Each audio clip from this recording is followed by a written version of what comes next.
Saudara, pemain timnas Indonesia menghadiri undangan makan siang di kediaman Presiden Republik Indonesia Prabowo Subianto.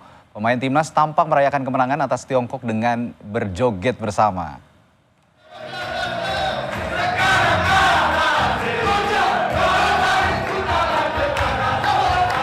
Dan inilah suasana meriah di rumah pribadi Presiden Prabowo Subianto di Kertanegara, Jakarta Selatan.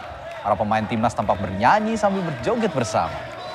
Presiden Prabowo Subianto yang duduk satu meja dengan pelatih timnas Patrick Kluivert pun ikut bertepuk tangan.